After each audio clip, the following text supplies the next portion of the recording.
We've got some news and notes on the Texas Longhorns and what they're doing this offseason. Let's get right to it. This episode brought to you by our friend Adam Lowy. We're at the Lowy Law Firm. Jerry, you had an article on ontexasfootball.com this morning talking about a lot of what the Longhorns are doing, particularly along the defensive front and pass rushing. Let's start with one of the big news and notes I thought of the day was Lance Jackson and what you hear about him from behind the scenes right now.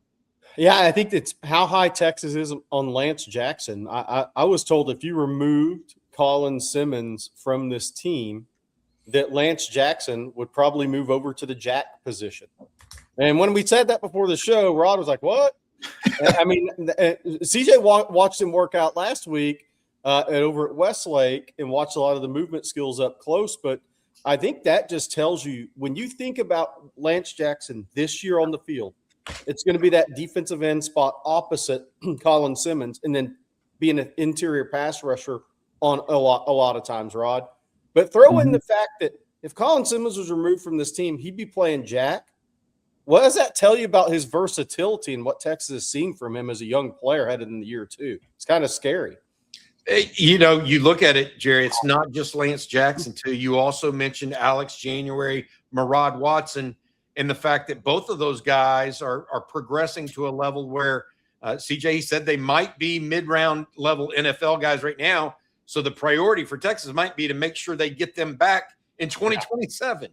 Yeah, it's crazy that Texas is having to look that far ahead down the road, but that's kind of the name of the game. And I'm sure about this time last year, Texas was saying, hey, if Trevor Goosby does take that step, can we retain him? What if Arch Manning, right? The plan is for him to stay all 4 years. We have to find ways that we are budgeted for the future, essentially. And that doesn't just stop in the high school ranks, but also the roster. We heard the Brandon Harris interview where he said, I would much rather retain the proven commodity on my roster than have to go out, find somebody out of the portal, or have to pay top dollar out of the high school ranks. I think this is a big time positive that Texas is ahead of the game, if you will, thinking about this in May for 2027. Hey, Rod Babers, that wasn't the only guy. Those weren't the only guys named in Jerry's report earlier today. He also talked about Zina Umeozulu, as well as Cozy Okpala as potential pass rush guys. Jerry is saying that they're really, really high on Okpala, and Umeozulu may not be a guy for the NFL draft next year, but maybe a guy that is forcing Texas's hand from an NIL perspective in the near term as it relates to that. What do you make of that scenario that Jerry's talking about? Well, I think he's talking about stockpiling pass rushers, and that's a valuable trait and asset, right, for you as a defensive play caller. And I think he wants to try to stockpile as many of those guys as you can. Zima and Coach Okpala seem to have that kind of natural pass rushing ability. I think he wants to cultivate that, and that's expensive. It's going back to CJ's point about allocating resources. That's one of those traits that's really expensive on the open market. Matter of fact, you could argue behind quarterback. I don't know if there's something that's more expensive on the open market behind, really good pass rush. So the best way to do that from a personnel standpoint, roster management, roster building standpoint, is to cultivate that from a traditional recruiting standpoint and bring those guys in. That's kind of your cheap way to cultivate and acquire that kind of labor. And that's why the NFL, the draft is big for them. You don't want to have to acquire really expensive traits via free agency, which is essentially what you're doing in the transfer portal.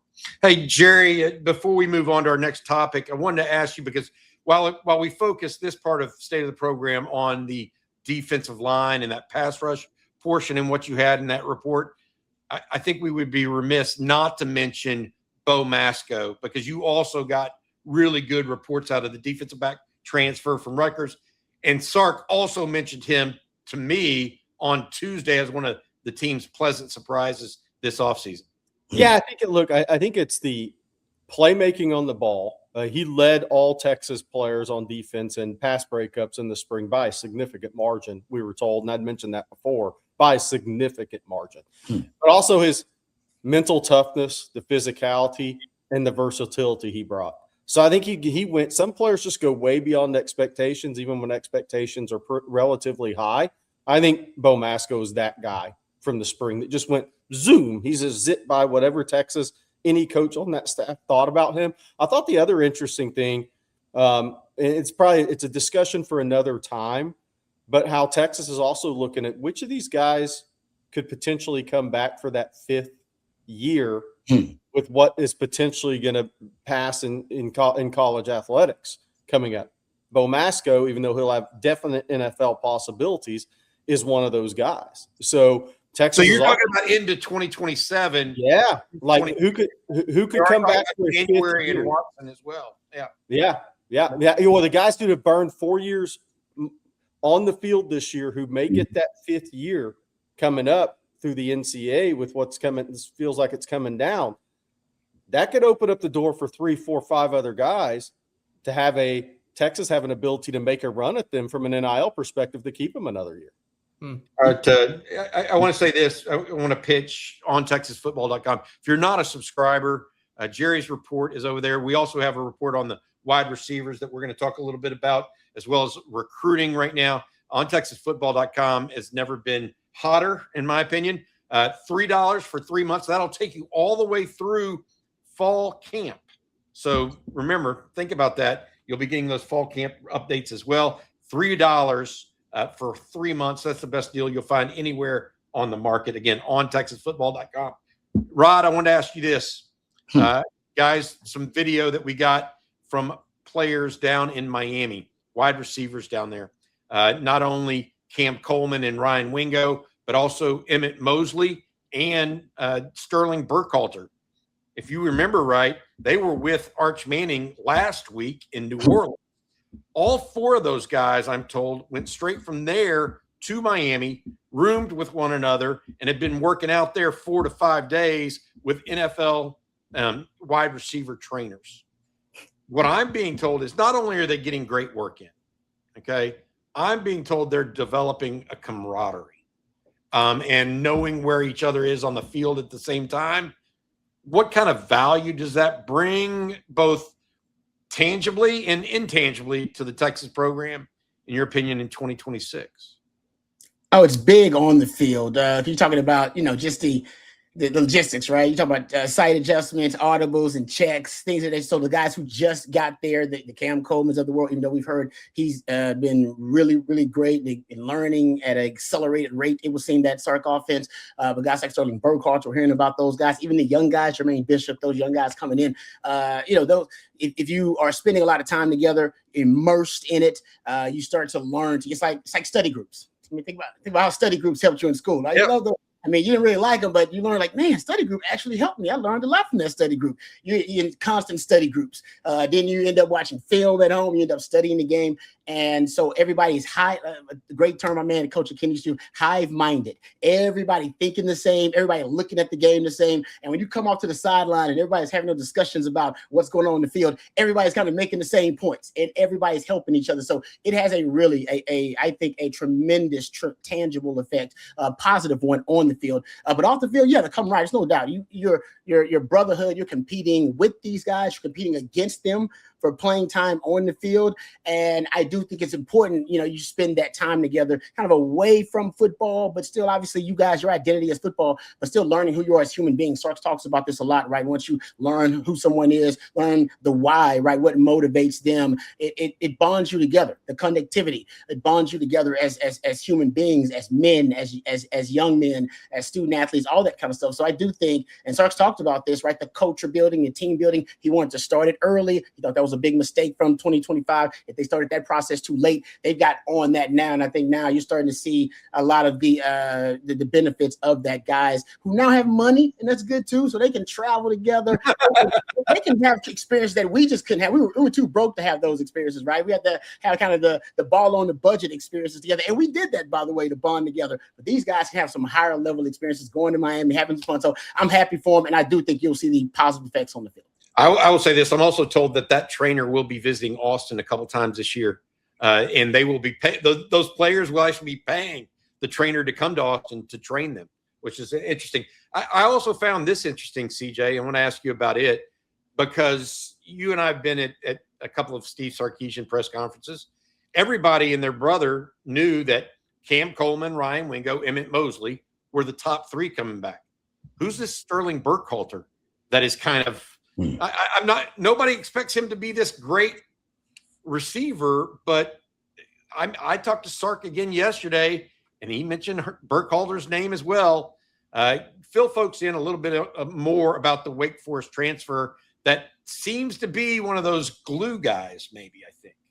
Yeah, certainly will be a part of the rotation. I think that's what we've learned over the last 4 or 5 months, dating back to the beginning of spring football. But over 1,000 career receiving yards over 4 years. It's not an eye-popping number given how much he's played, but it's a familiar system that he was a part of at Wake Forest. And that was something that when we talked about standouts from the portal in the spring, it was a seamless transition for the Wake Forest transfer, coming over, understanding where to align, what the route concepts were, what part of the defenses he should be reading given looks, and what the scheme and concept of the routes were. So to hear that he has continued on this track, I think is very positive. Again, when you also consider, hey, Khalid Lockett, who was trending towards becoming more and more a part of this offense, went down with injury. So to hear that now that Burkhalter has seamlessly made that transition into potentially walking in as your fourth guy at the beginning of camp, I think it's fantastic. Of course, Jermaine Bishop will have a say there. But Bobby, I also wanted to add, why is this so important that these guys are working out now? It feels like, hey, it's May. It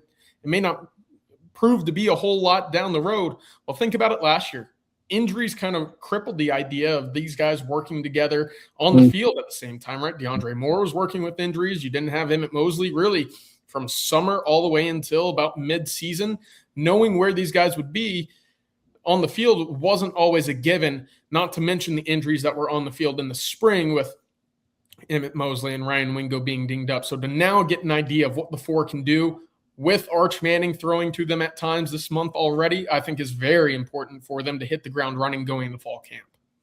Good stuff on the receivers. I think they're becoming a unit, which and a strength of this football team, which was expected, but strengthening your strength is even better, right? Mm-hmm. All right. Before we move on to our final topic, which is going to be recruiting, I want to say thank you to our sponsor. That is Adam Lowy over at the Lowy Law Firm. Now entering 21 years, just celebrated their 21st anniversary last week. Adam Lowy and the Lowy Law Firm have been helping injured Texans.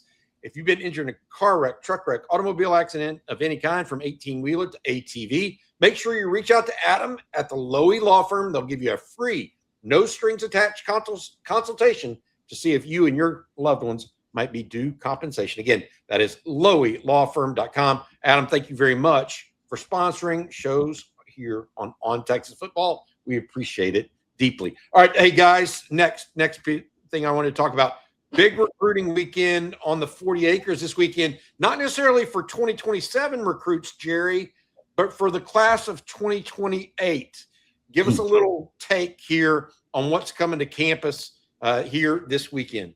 Yeah, I think the big thing is the quarterbacks this weekend, right? I mean, that's where the quarterbacks make the earliest decisions. And that's what we're really going to focus on here.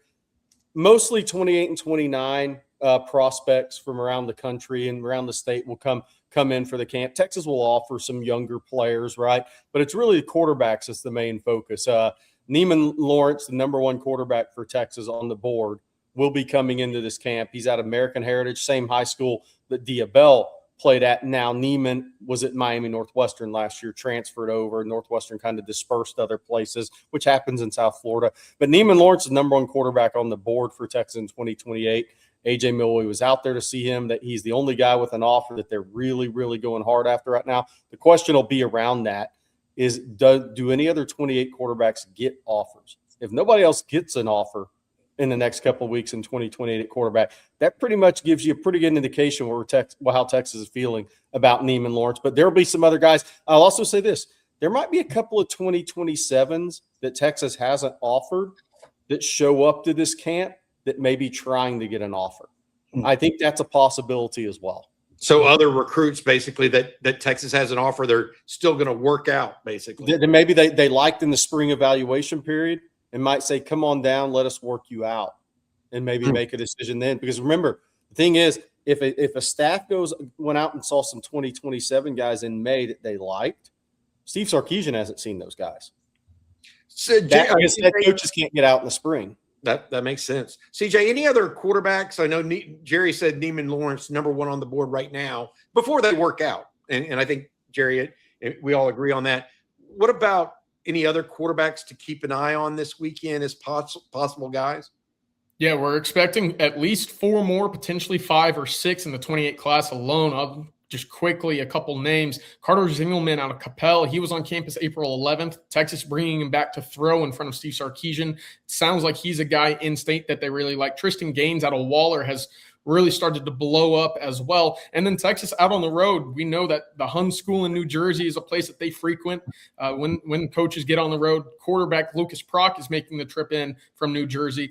And when Texas was out seeing Toa Satelli, a 2027 linebacker, they ended up really liking the Mililani Hawaii quarterback, Hunter Fujikawa. So, look, a lot coming in. The one that we're continuing to keep an eye on is Graham Simpson out of Martin, Tennessee, Tent View High. The younger brother of Ty Simpson, former quarterback at Alabama, just got drafted first round to the Rams. Monitoring his situation. If he makes it in, that's a big name that Texas was in on about a couple months ago early in spring. But right now, there's 5, 6, potentially even 7, 20, 28 quarterbacks that could make it in this weekend to throw in front of Sark for the first time. First round pick out of LA's brother and went to Alabama. Hey, Rod, Jerry brought up some guys that are trying to get offers coming in. You've been in that scenario where, Rod, for those that don't know, Rod B made his name. He was a good player, don't get me wrong, but he kind of made his name when he ran a 4.35, I think, at the Greater Houston Combine, and Jerry Hamilton kind of told the world about it.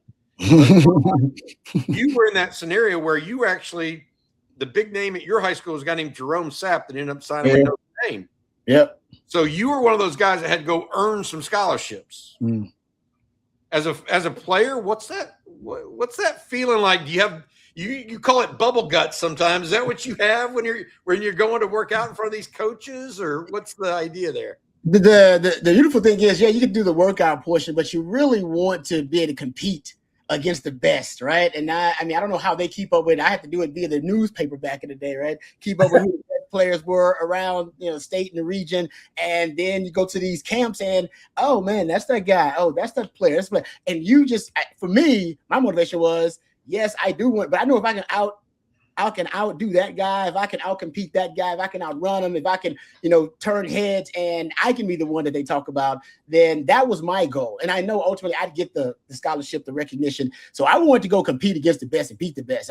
Jared tell you, we used to go to North Shore and have pickup games, 7-on-7, because that's where the best athletes were. So I'm coming from South Houston. I'm gonna drive all the way to North Shore because I heard y'all supposed to be the ballers out here, and I want to get some of that competition.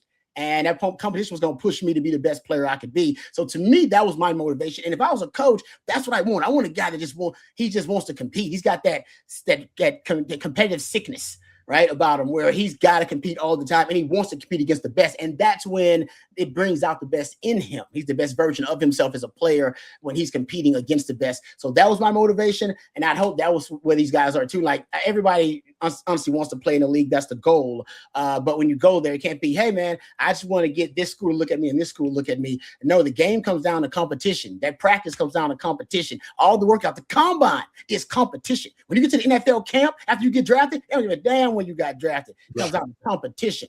That's what's going to decide whether you play or not on the field. And that's what I want. I want that competitive sickness in my players. The player in 2026 that personified that was Nicholas Robertson. CJ and I were there. He shows up at the camp with a cast on his wrist. He couldn't work out in the spring. He was out for spring football because of the injury when Kyle Flood went by. He wanted the Texas offer. He showed up at a camp with a cast on and competed that day, and that pushed him over the top with Flood and Sark. And then we saw him again in Orlando, Jerry, where he was playing left guard, right guard, center, anywhere on that offensive line to get some work. That's a competitor. Good call. Yeah, it sounds like Rod, from a player's perspective, admires guys who are willing to go try to earn it above and beyond. I think that's a piece of it. Hey, Jerry, real quick, anything else major in recruiting in this state of the program? Yeah, I think the big stuff for me, at least this weekend, is where the Texas top targets are at. And look, Texas doesn't have OVs this weekend. That starts next week in the 5th through 7th. Easton Royals at LSU. That's going to get a ton of run on social media. The Easton Royals making his OV to LSU. I think Texas, strong commitment there. Florida second. We'll see where LSU goes this weekend. A&M. John Meredith's at A&M. I mean, you go up and down the list. We had a video on this. Most of Texas' top targets are making OV somewhere else. Oregon has 4 guys visiting this weekend that Texas would take commitments from today. A&M has 4 guys on campus, including Bryson Thrower, John Meredith, who I mentioned, Ishmael Kamara, Brian Swanson's at Oklahoma. You can just go up and down the list. Jabarius Gayor's at Auburn, Joakim Gouda and Cassie Curry, Georgia, Marcus Fakatu, Ohio State. We'll have a thread this weekend kind of covering where those top Texas targets are on ontexasfootball.com. But Easton Royal will get a lot of attention on in the social media world this weekend being at LSU. He is the one that the entire state of Louisiana is focused on right now. Hey, CJ, going to ask you about Bryson Thrower because I know Jordan Scruggs is reporting that he may or may not even go. Yep, may not make that A&M visit. What is the latest there that to your understanding? This is the wide receiver out of North Forney that Texas has kind of indicated is their top wide receiver prospect and actually moved on from some other guys to kind of focus on him in state. Yeah, it's been a bit of a back and forth, right? A tug of war, if you will, over the last month. Texas obviously has made it known, and we've talked about it on the channel for quite some time, that Thrower is a guy that they prioritize, that they feel like is up right there at the top of their board. A&M, middle of May, felt like they were in a great position, but now questions are a bit coming up of whether or not he will make that official visit. Texas is making that push back. And look, Illinois has still got a foot in the door saying, hey, don't forget about us. There was a strong relationship early in this recruitment. He mentioned he mentioned Illinois to us back in March when Hank South and I were at the Under Armour camp in Dallas. So a lot going on. It's pretty fluid. But right now, if he does not end up going to that official visit in College Station on the 5th, that would be fantastic for the Longhorns. All right. That's going to do it. Good stuff, guys. Thank you, Rod. Thank you, Jerry. Thank you, CJ Vogel, for this episode of On Texas Football's Stay in the Program. And thank you to all of you for watching. Remember, get a subscription to ontexasfootball.com. $3 for 3 months. Won't get a deal like it. Also, thank you to our sponsor, Adam Lowy, over at the Lowy Law Firm. Again, thank you so much for watching. Stay in the program. For our producer, Matt Hutchison, I'm Bobby Burton. Hook 'em horns. Hey guys, Blake Monroe here from Coffee and Football. YouTube thinks that you're going to like this video right here. And if the algorithm knows ball, it's a good one. So go check it out. And then don't forget, hit that like and subscribe button.